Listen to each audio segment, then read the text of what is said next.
In aula la maggioranza degli studenti deve essere italiana. A dirlo il ministro dell'istruzione Giuseppe Valditara all'indomani della proposta lanciata da Matteo Salvini di mettere un tetto del 20% di alunni stranieri nelle classi. Chi arriva in Italia, prosegue il ministro, deve assimilare i valori della Costituzione o è caos.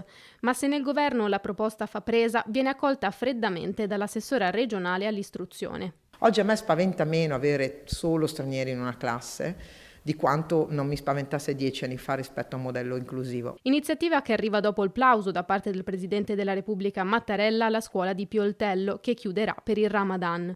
Apprezzamento che al leader del Carroccio non è piaciuto. Non credo che nessun paese islamico chiudano per la Santa Pasqua o per Natale, e rilancia con forza il numero massimo di alunni stranieri per ciascuna classe, altrimenti si chiede come fanno le maestre a spiegare.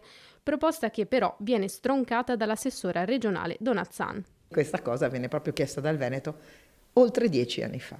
È una proposta che è un po' superata perché esisterebbe già, c'è già nell'ordinamento una attenzione per una buona inclusione. Se Donazzan è diplomatica, il segretario regionale del PD Martella va dritto al sodo. Penso che come al solito Salvini sia alla ricerca di qualche argomento per suscitare soprattutto alla pancia del paese delle reazioni che possono produrre un po' di consenso nei suoi confronti. Questo governo sta facendo scelte sbagliate con l'accorpamento e il dimensionamento scolastico. Intanto, in vista della discussione in aula prevista per fine aprile, le principali sigle sindacali chiedono di tenere fuori dal DDL autonomia il sistema scolastico nazionale, altrimenti, dicono, si creeranno frammentazioni e diseguaglianze. Credo che oggi sia disuguaglianza e che invece con l'autonomia ci serva ad avvicinare la programmazione